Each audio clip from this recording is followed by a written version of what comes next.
Hi every one. നമ്മൾ ഇന്ന് നോക്കാൻ പോകുന്നത് S3 2024 സ്കീമിൽ മാത്തമാറ്റിക്സ് ഫോർ ഇൻഫർമേഷൻ സയൻസ് 3 സബ്ജക്റ്റാണ്. ഈ സബ്ജക്റ്റിൻ്റെ കോഴ്സ് കോഡ് വരുന്നത് GAMAT 301 ആണ്. ഓൾസോ ഈ ഒരു സബ്ജക്റ്റ് 3 ക്രെഡിറ്റ് ഉള്ള ഒരു സബ്ജക്റ്റാണ്. 2024 സ്കീമിൽ നമ്മുടെ സിലബസിനെ 4 മൊഡ്യൂളായിട്ടാണ് ക്ലാസിഫൈ ചെയ്യുന്നത്. അതിൽ ഓരോ മൊഡ്യൂളിനെ നമുക്ക് ഡീറ്റെയിൽഡ് ആയിട്ടൊന്ന് പരിചയപ്പെടാം. മൊഡ്യൂൾ 1 ആദ്യം തന്നെ നമുക്ക് പറയാനുള്ളത് റാൻഡം വേരിയബിൾസ് എന്താണെന്ന്. അതേപോലെ തന്നെ റാൻഡം വേരിയബിൾസിൻ്റെ ക്ലാസിഫിക്കേഷൻ ഒന്നായിട്ടുള്ള ഡിസ്ക്രീറ്റ് റാൻഡം വേരിയബിൾസിനെ കുറിച്ചാണ് ആ എൻറ്റയർ മൊഡ്യൂളിൽ നമ്മൾ പഠിക്കുന്നത്. ഇനി സെക്കൻഡ് മൊഡ്യൂളിലോട്ട് വരുമ്പം കണ്ടിന്യൂസ് റാൻഡം വേരിയബിൾസിൻ്റെ അടുത്ത ടൈപ്പായിട്ടുള്ള കണ്ടിന്യൂസ് റാൻഡം വേരിയബിളാണ് നമുക്കതിൽ പഠിക്കാനുള്ളത്. ഇപ്പം തന്നെ നിങ്ങൾക്ക് മനസ്സിലായി കാണും, ഒരു കണ്ടിന്യൂഷൻ ഉണ്ട്. ഫസ്റ്റ് മൊഡ്യൂൾ നന്നായിട്ട് പഠിച്ച് ചെയ്താൽ മാത്രമേ നമുക്ക് സെക്കൻഡ് മൊഡ്യൂൾ മനസ്സിലാവത്തുള്ളൂ. ഈ ചാപ്റ്റേഴ്സ് എല്ലാം അങ്ങനെ തന്നെയാണ്. ഈ എല്ലാ മൊഡ്യൂളും അതേപോലെ തന്നെയാണ്. ഫസ്റ്റ് മൊഡ്യൂൾ പഠിച്ചാൽ മാത്രമേ സെക്കൻഡ് മൊഡ്യൂൾ നിങ്ങൾക്ക് പഠിക്കാൻ പറ്റൂ. അതേപോലെ തന്നെയാണ് തേർഡ് മൊഡ്യൂളും ഫോർത്ത് മൊഡ്യൂളും.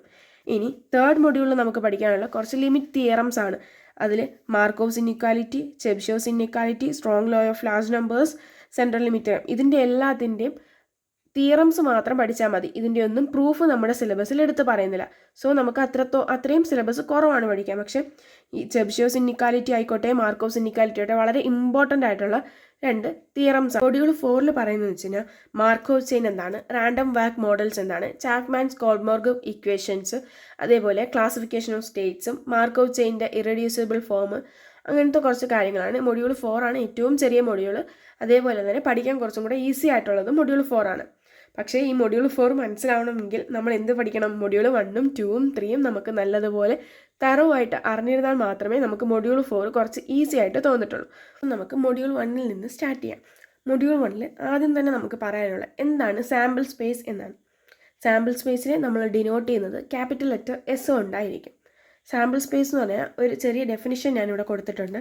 The set of all possible outcomes of an experiment. ഒരു എക്സ്പെരിമെൻറ്റ് കണ്ടക്ട് ചെയ്യുമ്പോൾ നമുക്ക് കിട്ടാൻ പോകുന്ന എല്ലാ പോസിബിൾ ആയിട്ടുള്ള ഔട്ട്കംസിനെയും ഒരു സെറ്റിൽ റെപ്രസെൻറ്റ് ചെയ്ത് കഴിഞ്ഞാൽ അതിനെയാണ് നമ്മളിവിടെ സാമ്പിൾ സ്പേസ് എന്ന് പറയുന്നത്. ഡെഫിനിഷൻസ് പറയുമ്പോൾ കുറച്ച് നിങ്ങൾക്ക് പാടായിട്ട് തോന്നും. പക്ഷേ അതിൻ്റെ ഒരു എക്സാമ്പിൾ വെച്ച് ഞാൻ എല്ലാം ലാസ്റ്റ് ഒന്ന് കാണിച്ചു തരാം. അപ്പോൾ നിങ്ങൾക്ക് കുറച്ചും കൂടെ ഈസി ആയിട്ട് ഫീൽ ചെയ്യും. ഇനി എന്താണ് ഇവൻറ്റ്? ഇവൻറ്റ് എന്ന് പറഞ്ഞു കഴിഞ്ഞാൽ it is A collection of subset of outcomes contained in A sample space. ഒരു സാമ്പിൾ സ്പേസിൽ കണ്ടെയ്ൻ ചെയ്യുന്ന ഓരോ കളക്ഷൻ ഓഫ് ഇവൻറ്റ്സിൻ്റെ ഒരു സബ്സെറ്റായിട്ട് എഴുതി കഴിഞ്ഞാൽ അതിനാണ് നമ്മൾ എന്തെന്ന് പറയുന്നത്? ഇവൻറ്റ് എന്ന് പറയുന്നത്. ഇവൻറ്റിനെ നമ്മൾ 2ആയിട്ട് ക്ലാസിഫൈ ചെയ്യുന്നുണ്ട്, simple event and compound event. അതിൽ നിന്ന് തന്നെ മനസ്സിലാവും സിമ്പിൾ ഇവൻറ്റ് എന്ന് പറഞ്ഞാൽ എന്താണ്? It consist of exactly 1 outcome. ഒറ്റ ഔട്ട്കമേ ഉള്ളൂ എങ്കിൽ അതിനാണ് നമ്മൾ സിമ്പിൾ ഇവൻറ്റ് എന്ന് പറയുന്നത്. ഇനി സെക്കൻഡ് ടൈപ്പ് ആയിട്ടുള്ള compound event. It consist of more than 1 outcome. ഒന്നോ അതിൽ കൂടുതലോ ഔട്ട്കംസ് ഉണ്ട് എങ്കിൽ അതിനെയാണ് നമ്മൾ കോമ്പൗണ്ട് ഇവൻറ്റ് എന്ന് പറയുന്നത്. ഇനി നമുക്ക് പ്രോബബിലിറ്റി എന്താ എന്ന് നോക്കാം. ഈ പ്രോബബിലിറ്റി എന്ന് പറയുന്നത് A be an event in S. ഒരു സാമ്പിൾ സ്പേസ് എസ്സിലെ ഇവൻ്റ് ആണ് എ എങ്കിൽ probability of occurrence of A, that is നമ്മൾ ഡിനോട്ട് ചെയ്യുന്നത് P ഓഫ് എ എന്നായിരിക്കും അതിനെ ഡിനോട്ട് ചെയ്യുന്നത്, which is equal to number of favourable outcomes divided by the total number of outcomes. നമുക്ക് കിട്ടാൻ പോകുന്ന ഫേവറബിൾ ആയിട്ടുള്ള ഔട്ട്കംസിനെ എന്തുകൊണ്ട് ഡിവൈഡ് ചെയ്യണം? നമുക്ക് എത്ര ഔട്ട്കംസ് ഉണ്ടോ അതുകൊണ്ട് ഡിവൈഡ് ചെയ്യുമ്പോഴായിരിക്കും നമുക്ക് ഒരു പ്രോബബിലിറ്റി കിട്ടുക. ഇതിനെ നമ്മൾ റെപ്രസെൻറ്റ് ചെയ്യുന്നത് P of A which is equal to N of A divided by N of S എന്നായിരിക്കും. ഹിയർ N ഓഫ് എ എന്ന് പറയുന്നത് എന്താണ്? Number of favourable outcomes of A in S. ഒരു സാമ്പിൾ സ്പേസ് എസ്സിൽ എ എന്ന് പറയുന്ന event നടക്കാനുള്ള possible ആയിട്ടുള്ള നമ്പേഴ്സ്, അതിനെയാണ് നമ്മൾ എന്തെന്ന് പറയുന്നത്? N ഓഫ് എ എന്ന് പറയുന്നത്. ഇനി N ഓഫ് എസ് എന്ന് പറഞ്ഞാലോ number of elements in that sample space S. എത്ര എലമെൻറ്റ്സ് ആണോ ആ സാമ്പിൾ സ്പേസിൽ ഉള്ളത് അതിനെയാണ് നമ്മൾ എന്ത് പറയുന്നത്? N ഓഫ് എസ് എന്ന് ഡിനോട്ട് ചെയ്യുന്നത് ഇവിടെ. ഇനി ഇത് വെച്ചുള്ളൊരു എക്സാമ്പിൾ നമുക്ക് നോക്കാം.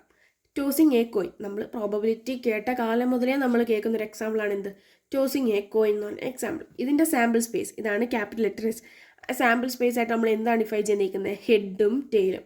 നമുക്കറിയാം ഒരു കോയിൻ ടോസ് ചെയ്ത് കഴിഞ്ഞാൽ നമുക്ക് കിട്ടുന്ന 2 ഔട്ട്കംസ് ആണ്. ഒന്നെങ്കിൽ അത് ഹെഡായിരിക്കും, അല്ലെങ്കിൽ അതൊരു ടെയിലായിരിക്കും. നമ്മൾ ഇവിടെ എടുത്തിരിക്കുന്ന ഇവൻ്റ് എന്ന് പറയുന്നത് എ എന്ന് പറയുന്ന ഇവൻ്റാണ്. ഹെഡ് അപ്പിയർ ചെയ്യാനുള്ള പ്രോബബിലിറ്റി കണ്ടുപിടിക്കുക, അതാണ് നമ്മുടെ ഇവിടുത്തെ ഇവൻ്റ്. ആ എ നമ്മൾ ഡിഫൈൻ ചെയ്തു ഹെഡായിട്ട്. എച്ചിനെയാണ് നമ്മളിവിടെ എന്താണ്? ഹെഡ്. എച്ച് എന്ന് പറയുന്നത് ഹെഡും ടി എന്ന് പറയുന്നത് എന്താണ്? ഇവിടെ ടെയിലുമാണ്. ഇപ്പോൾ എ എന്ന് പറയുന്ന ഇവൻറ്റ് നമ്മൾ ഹെഡായിട്ട് എടുത്തിട്ടുണ്ട്. ഇനി നമുക്ക് P ഓഫ് എ എത്രയാണെന്ന് കണ്ടുപിടിക്കണം. P ഓഫ് എ എങ്ങനെ കണ്ടുപിടിക്കാം? N of A divided by N of S ആണ്. ഇവിടെ N ഓഫ് എ, അതായത് എ എന്ന് പറയുന്ന ഇവൻറ്റ് നടക്കാനുള്ള നമ്പർ എത്രയാണ് എൻ ഓഫ് എ എന്ന് പറയുമ്പോൾ എത്ര ആയിരിക്കും 1 ആയിരിക്കും. ഇവിടെ നമുക്ക് ഹെഡ് എത്ര വട്ടമേ കിട്ടൂ, ഒരു വട്ടമേ നമുക്ക് കിട്ടാൻ ചാൻസ് ഉള്ളൂ. അതേപോലെ ടോട്ടൽ നമ്പർ ഓഫ് ഔട്ട്കംസ് എത്രയാണ്, നമുക്ക് ഒരു കോയിൻ ടോസ് ചെയ്താൽ ഒന്നേ ഹെഡ് കിട്ടും അല്ലെങ്കിൽ ടെയിൽ കിട്ടും. അപ്പോൾ അവിടുത്തെ നമ്പർ ഓഫ് ഔട്ട്കംസ് എത്ര ആയിരിക്കും, 2 ആയിരിക്കും. അപ്പോൾ നമുക്ക് പി ഓഫ് എയുടെ വാല്യൂ കിട്ടിയില്ലേ 1/2. ഇനി നമ്മൾ ഇതേ ക്വസ്റ്റ്യൻ തന്നെ പി ഓഫ് എ ഇവൻ്റ് ആയിട്ട് നമ്മൾ എടുക്കുന്നത് not getting head, not appearing head. അപ്പോൾ എങ്ങനെയാണ്, ഇപ്പോൾ നോട്ട് ആണെങ്കിൽ നമ്മൾ എ ഡാഷ് കൊണ്ടായിരിക്കും ഇവിടെ റെപ്രസെൻറ്റ് ചെയ്യുന്നത്. ഒരു ഡാഷ് നമ്മളിവിടെ കൊടുക്കും. അപ്പം എ ഡാഷ് എന്ന് പറഞ്ഞാൽ എന്താണ്, നോട്ട് അപ്പിയറിങ് ഹെഡ് അപ്പിയർ ചെയ്യുന്നില്ല, അങ്ങനത്തെ പ്രോബബിലിറ്റി. അപ്പോൾ നമുക്ക് എങ്ങനെ കണ്ടുപിടിക്കാം, P of A bar equal to, നമുക്ക് എന്താണ് ഹെഡ് അപ്പിയർ ചെയ്യുന്നില്ല എങ്കിൽ അവിടെ എന്തായിരിക്കും, ടെയിലായിരിക്കും. അല്ലെങ്കിൽ നമുക്ക് എങ്ങനെ കണ്ടുപിടിക്കാം, 1 - പി ഓഫ് എ. നമുക്ക് ഇങ്ങനെയും കണ്ടുപിടിക്കാം. അപ്പം ഹെഡ് അപ്പിയർ ചെയ്യുന്ന പ്രോബബിലിറ്റി നമുക്കറിയാം. അങ്ങനെയാണെങ്കിൽ നമ്മുടെ ടോട്ടൽ പ്രോബബിലിറ്റിയിൽ നിന്ന് ആ ഹെഡ് അപ്പിയർ ചെയ്യുന്ന പ്രോബബിലിറ്റി നമുക്ക് മൈനസ് ചെയ്ത് കഴിഞ്ഞാൽ നമുക്ക് എന്താണ്, ഹെഡ് അപ്പിയർ ചെയ്യാത്ത പ്രോബബിലിറ്റി കിട്ടും. അതായത് ടെയിലിൻ്റെ പ്രോബബിലിറ്റിയാണ് ഇവിടെ നമ്മൾ മെയിൻലി ഉദ്ദേശിക്കുന്നത്. അപ്പോൾ എന്താ 1 - പി ഓഫ് എ എന്ന് നമുക്ക് എടുക്കാം. അപ്പം 1 - പി ഓഫ് എയുടെ പ്രോബബിലിറ്റി നമ്മൾ നേരത്തെ കണ്ടുപിടിച്ച് 1/2. ആ 1/2 കൂടി കൊടുക്കും. അപ്പോൾ 1 - 1/2 എന്ന് പറയുന്നത് എത്രയാണ്, 1/2 ആണ് ഇവിടുത്തെ ആൻസർ എന്ന് പറയുന്നത്. നമുക്ക് അടുത്തൊരു എക്സാമ്പിൾ കൂടി നോക്കാം. നമ്മൾ ആദ്യം നോക്കിയ എക്സാമ്പിൾ ടോസിങ് എ കോയിൻ ആയിരുന്നു. ഇനി നമ്മൾ നോക്കാൻ പോകുന്നത് ടോസിങ് 2 കോയിൻസ് അല്ലെങ്കിൽ ടോസിങ് എ കോയിൻ ടോയ്സ്. ഒരു കോയിനെ നമ്മൾ 2 വട്ടം ടോസ് ചെയ്താൽ കിട്ടാൻ പോകുന്നത്. ആദ്യം നമ്മൾ ഇങ്ങനെ ഒരു ക്വസ്റ്റ്യൻ കിട്ടിക്കഴിഞ്ഞാൽ അതിൽ വരുന്ന സാമ്പിൾ സ്പേസ് നമ്മൾ ഡിഫൈൻ ചെയ്യുക. ഇപ്പോൾ എന്താണ്, 2 കോയിനാണ് നമുക്കുള്ളത്. ഇപ്പോൾ ഒരു കോയിന്, രണ്ടാമത്തെ കോയിന്. ഇതിൽ ആദ്യത്തെ ഒരു കോയിനെ നമ്മൾ ടോസ് ചെയ്യുമ്പോൾ തന്നെ നമുക്ക് ഒരു ഹെഡും ഒരു ടെയിലും കിട്ടും. അതേപോലെ രണ്ടാമത്തെ കോയിനെ നമ്മൾ ടോസ് ചെയ്യുമ്പോൾ നമുക്ക് എന്തൊക്കെ കിട്ടും, ഒരു ഹെഡും ഒരു ടെയിലും കിട്ടാനുള്ള പോസിബിലിറ്റി ഉണ്ട്. അപ്പോൾ ഇവിടുത്തെ സാമ്പിൾ സ്പേസ് എഴുതുമ്പോൾ നമ്മൾ എന്ത് കിട്ടും, ഒരു വട്ടം ടോസ് ചെയ്തു. അപ്പോൾ ഒരു കോയിനെ ടോസ് ചെയ്യുമ്പോൾ എന്തൊക്കെ കിട്ടും, ഹെഡും കിട്ടാം, അതേപോലെ ഹെഡും ടെയിലും കിട്ടാം, അതേപോലെ തന്നെ എന്ത് കിട്ടാം, ടെയിലും ഹെഡും കിട്ടാം, ടെയിലും കിട്ടാം. ഇതാണ് ഇവിടുത്തെ നമ്മുടെ സാമ്പിൾ സ്പേസ് എന്ന് പറയുന്നത്. ഇത് നിങ്ങൾക്ക് മനസ്സിലായെന്ന് വിശ്വസിക്കുന്നു. ഇനി നമുക്ക് എ എന്ന് പറഞ്ഞൊരു ഇവൻറ്റ് നമുക്ക് ഡിഫൈൻ ചെയ്യാം. ഇത് ജസ്റ്റ് നമ്മളൊരു എക്സാമ്പിൾ, നിങ്ങൾക്ക് ആ കൺസെപ്റ്റ് മനസ്സിലാവാൻ വേണ്ടി മാത്രം പറയുന്ന കുറച്ച് എക്സാമ്പിൾസ് ആണ്, അല്ലാതെ ഇത് നമുക്ക് എക്സാമിന് ചോദിക്കുന്നതല്ല. ഇത് ജസ്റ്റ് നിങ്ങൾക്ക് ആ ഒരു കൺസെപ്റ്റ് ഒന്ന് ഓക്കെ ആവാനും ആ ഡെഫിനിഷൻ പറഞ്ഞത് നിങ്ങൾക്ക് ഒന്നും കൂടെ ഒന്ന് തറവായിട്ട് മനസ്സിലാവാൻ വേണ്ടി മാത്രം പറയുന്ന കുറച്ച് എക്സാമ്പിൾസ് ആണ്. ഇനി നമുക്ക് എ എന്ന് പറയുന്നൊരു ഇവൻറ്റ് ഡിഫൈൻ ചെയ്യാം. എ എന്ന് പറയുന്നത് no head appear, head appear ചെയ്യുന്നില്ല അവിടെ. അങ്ങനെയാണ് എങ്കിൽ എയിൽ എത്ര എലമെൻറ്റ്സ് കാണും, ഹെഡ് എന്ന് പറയുന്നത് അപ്പിയർ ചെയ്യുന്നതേ ഇല്ല. ഇവിടെ ഹെഡും അവിടെ ഹെഡ് അപ്പിയർ ചെയ്യുന്നുണ്ട്. ഇവിടെ എന്താ, ഹെഡും ടെയിലും, അവിടെ എന്താണ് ഹെഡ് അപ്പിയർ ചെയ്യുന്നുണ്ട്. ടെയിലും ഹെഡും, അവിടെ എന്താണ് ഹെഡ് ഒരു ടൈംസ് അപ്പിയർ ചെയ്യുന്നുണ്ട്. ഇവിടെ എന്താ പറഞ്ഞേക്കുന്നത്, നോ ഹെഡ് അപ്പിയർ, ഹെഡ് ആ ഒരു എന്താണ് ഇവൻറ്റിൽ അപ്പിയർ ചെയ്യാനേ പാടില്ല. പിന്നെ എന്താണ് വരുന്നത്, ടീയും അതെന്താണ്, ടെയിലും അവിടെ എന്താണ് ഹെഡ് അപ്പിയർ ചെയ്യുന്നതേ ഇല്ല. അപ്പം നമ്മുടെ ഇവൻറ്റിൽ ഏത് മാത്രമേ കാണത്തുള്ളൂ, ഒറ്റ എലമെൻറ്റേ കാണത്തുള്ളൂ. അത് ഏതാണ്, ടിയുമാണ്. ഇനി നമുക്ക് P of A, probability of getting A കണ്ടുപിടിക്കാം. അതിനെ നമുക്ക് എങ്ങനെ എഴുതാം, N of A divided by N of S എന്ന് എഴുതാം. എത്രയാണ്, എൻ ഓഫ് എ എന്ന് പറയുന്നത് എന്താണ്, ഒറ്റ എലമെൻ്റ് അല്ലേ ഉള്ളൂ. നമുക്ക് ടിയും അതായത് 2 ടെയിൽ കിട്ടുന്ന പ്രോബബിലിറ്റി മാത്രമേ നമുക്കവിടെ ഉള്ളൂ, നോൺ ഹെഡ് അപ്പിയർ ആയതുകൊണ്ട്. ഇനി total number of elements outcomes എത്രയായിരുന്നു, 1 2 3 4. അപ്പോൾ എത്രയാണ്, ടോട്ടൽ 4 ആണ്. അപ്പം പ്രോബബിലിറ്റി ഓഫ് എ എന്ന് പറയുന്നത് എത്ര ആയിരിക്കും, 1/4 ആയിരിക്കും. സെയിം എക്സാമ്പിളിൽ തന്നെ നമുക്ക് ഒരു ഇവൻറ്റും കൂടെ ഒന്ന് നോക്കാം. ഇനി ഇതേ പറയുന്നതിന് നമ്മൾ എക്സാക്ട്ലി 1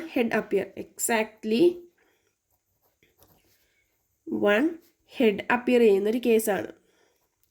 ഇതിലെന്താണ്, എക്സാക്റ്റ് ആയിട്ടും ഒരു ഹെഡ് അവിടെ കാണണം, ഒരു ഹെഡേ കാണാൻ പാടുള്ളൂ. എക്സാക്ട്ലി എന്നാണ് പറഞ്ഞിട്ടുള്ളത്. അപ്പോൾ എന്ത് മാത്രമേ കാണത്തുള്ളൂ, എക്സാക്ട്ലി എന്ന് പറയുമ്പോൾ കൃത്യമായിട്ട് ആ ഒരു ഹെഡ് മാത്രമേ കാണാൻ പാടുള്ളൂ.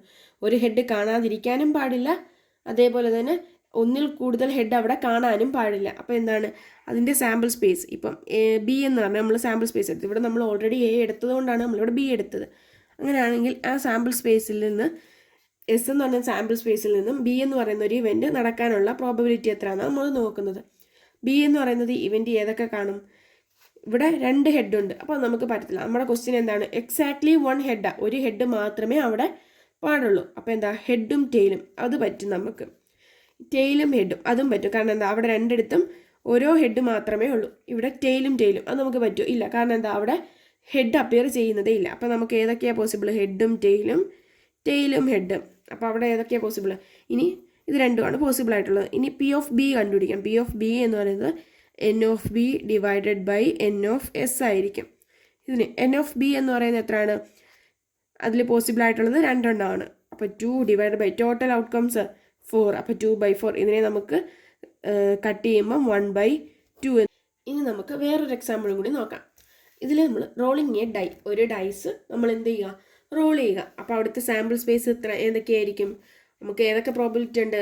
1 കിട്ടാം, 2 കിട്ടാം, 3 കിട്ടാം, 4, 5, 6. ഒരു ഡൈസ് റോൾ ചെയ്ത് കഴിഞ്ഞാൽ നമുക്ക് ഇത്രയും പോസിബിലിറ്റിയാണ് നമുക്ക് കിട്ടാനുള്ളത്. ഇതിൽ നമ്മൾ പറയുന്നത് എ എന്ന് പറയുന്നത് എന്താണ്? Odd number appear. ഇതിൽ നിന്ന് എ ഒരു ഡൈസ് റോൾ ചെയ്ത് കഴിഞ്ഞാൽ നമുക്ക് ഓഡ് നമ്പേഴ്സ് കിട്ടാനുള്ള പ്രോബബിലിറ്റി അതാണ് നമുക്ക് കണ്ടുപിടിക്കേണ്ടത്. അപ്പോൾ എ എന്ന് പറയുന്നതിൽ സാമ്പിൾ സ്പേസിൽ നിന്ന് നമുക്ക് എയിൽ വരുന്ന ഇവൻറ്റ്സ് ഏതൊക്കെയാണെന്ന് എഴുതാം. 1 ഒരു ഓഡ് നമ്പറാണ്. അതേപോലെ 2 ഓഡ് നമ്പർ അല്ല. ഇനി അടുത്തത് 3. 4 എന്താണ്? ഈവൻ നമ്പറാണ്. അതേപോലെ 5 അതെന്താണ്? Odd number. 6 വീണ്ടും എന്താണ്? ഈവൻ നമ്പറാണ്. അപ്പോൾ നമുക്ക് ഈ 3 നമ്പേഴ്സാണ് ഓഡ് നമ്പർ ആയിട്ടുള്ളത്. അപ്പോൾ ഈ 3 നമ്പേഴ്സ് കിട്ടാം. അപ്പോൾ എന്താണ്? പി ഓഫ് എ എന്ന് പറയുന്നത് എന്തായിരിക്കും? N of A divided by N of S ആയിരിക്കും. എൻ ഓഫ് എ എന്ന് പറയുന്നത് 3 ആണ്. കാരണം 1, 2, 3 3 നമ്പേഴ്സാണ് അവിടെ നമുക്കുള്ളത്. ഈ 3 ഒരു ഡൈസ് റോൾ ചെയ്ത് കഴിഞ്ഞാൽ ഈ 3 നമ്പറാണ് നമുക്ക് കിട്ടാൻ പോസിബിലിറ്റി. കാരണം എന്താ? നമ്മൾ ഓഡ് നമ്പറിൻ്റെ കൗണ്ട് മാത്രമേ ഇവിടെ എടുക്കുന്നുള്ളൂ. അപ്പോൾ എത്ര? 3 ഡിവൈഡ് ബൈ ടോട്ടൽ നമുക്ക് എത്ര കിട്ടാം?